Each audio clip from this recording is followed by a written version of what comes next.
Sons of Horus action figure lovers, this is Sprues and Studs, and welcome back to the channel. And today we are going to be taking a look at the first of 3 new, very spicy looking action figures that have been released for your traitorous legion. This new Justaerin Cataphracti Legion Praetor seems to be better looking than the previous Legion Praetor that came before him. So let's confirm that seems and get to the review. We will start off with taking a look at the top of the Terminator, which happens to be dominated by this thick velvet pelt. Your eyes are immediately feasting upon the textural sensations of the fur as well as the highlights that JoyToy has given it. What's even more wild is the texture that is underneath that gives you the feeling that this is raw hide, which is fantastic. And I also wanted to point out this piece is anchored to the armor by this very large peg type area, which I think this is actually pretty stable. The back standard is a small but poignant piece of decoration that sits atop Dark Armor Boy.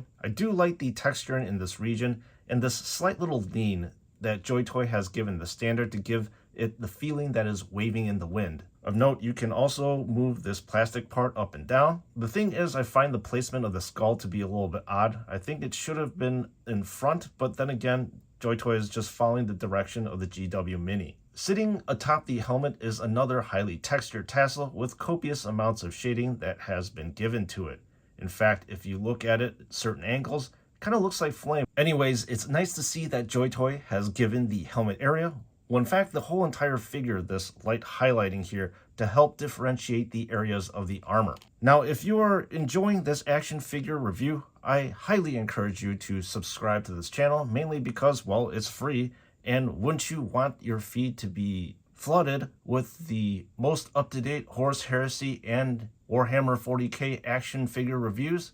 Well then, you already know what to do. Pauldron-wise, this action figure follows the same trope of all cataphractide armored Terminators with this 2-tiered kind of layer. The gold accents and the borders really break up the black of the armor. Then I'm a big fan of this eye right here that is staring up out of the armor quite menacingly. Once again, the fringe that is found on the pauldrons have a ton of texture to make it look like worn leather. Then this eye on the forearm is a bit weird looking to me in that I thought this yellow area is supposed to be red, but probably doesn't matter in the end. Then the left pauldron is rather plain because instead of a glaring eye, you get a flat plane of red. Then the only other difference is you get a skull in this area rather than a mini eye. The center of the armor is dominated by this golden piping, which is also very flexible, and it only attaches to the armor by these ends, which is a very interesting design cue. Yes, without fail, I'm going to nitpick on the gold area by stating that this area needs shading to accent the high points on the pipes. Now, this Praetor must love his eyes because you've got another one that's staring right back at you. Another thing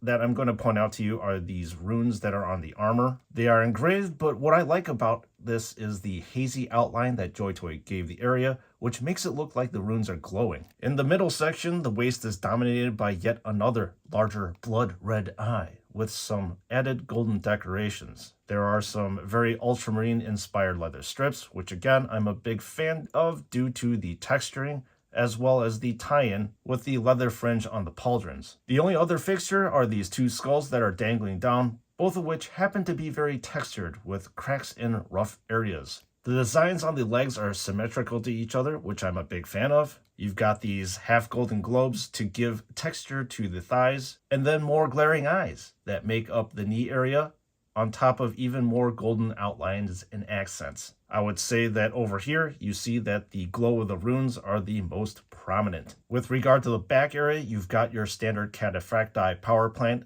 except in Justaerin Terminator colors. Then I would have to say this cape is rather simple looking with very few folds in the fabric, but at least it has some shading and some designs. And then when you flip over the cape, much of it is the same. Now, this piece of bludgeoning equipment is quite interesting to me due to the fact that we don't see that many maces or mauls that crop up. I like how the mace head is black with a metallic sheen on it, and it seems like JoyToy achieved this effect by dry brushing the area. Anyways, I'd actually be careful with these spikes down here because the IRL are quite sharp. I'll have to say that this combi weapon looks like a 40k weapon rather than a 30k one. Anyway, I am a big fan of how this face melter complements the armor of the Praetor, especially with the matte black and various gunmetal areas. Speaking of gunmetal areas, the region I want to point out to you is the muzzle on this Melta that looks fantastic due to the metal burn that JoyToy has given it. I just love how this area looks so lore accurate. Finally, I do enjoy the metallic lenses of the scope too.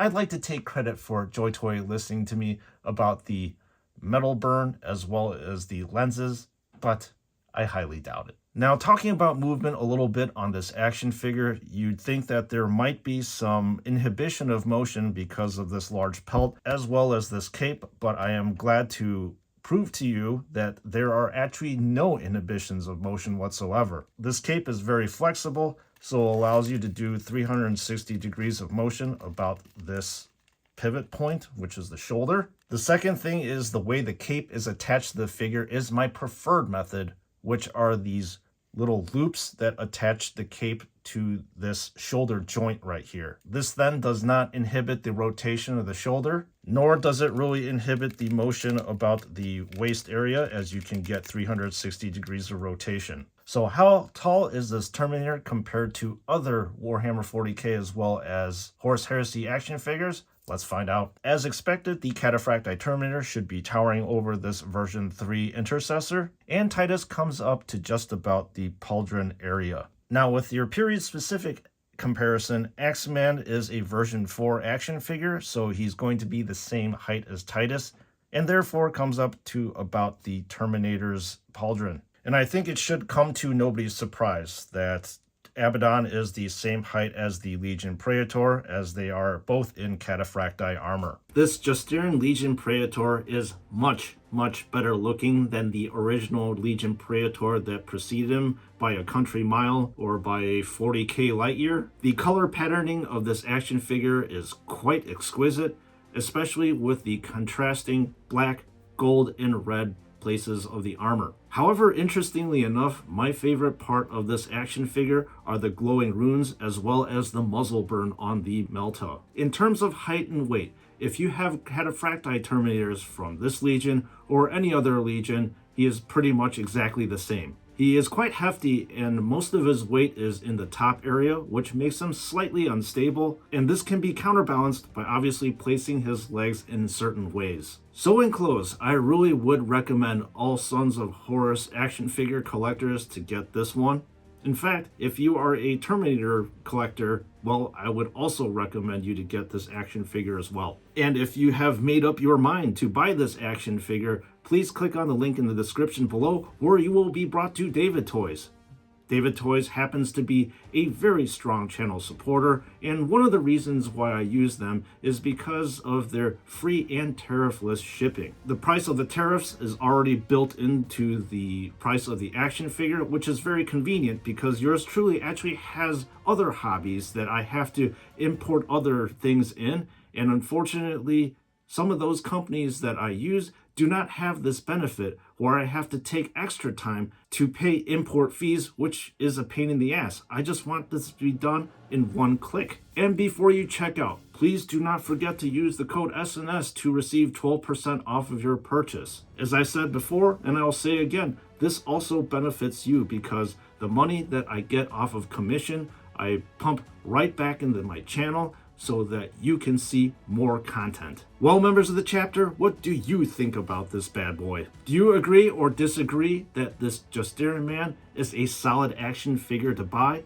Well, just leave a comment in the comment section below. And with that being said, thank you so much for tuning into this action figure review. Again, I am appreciative of all of your likes, comments, subscribes, and especially those of you who use my affiliate code. And with that being said, I'll see you all in the next one.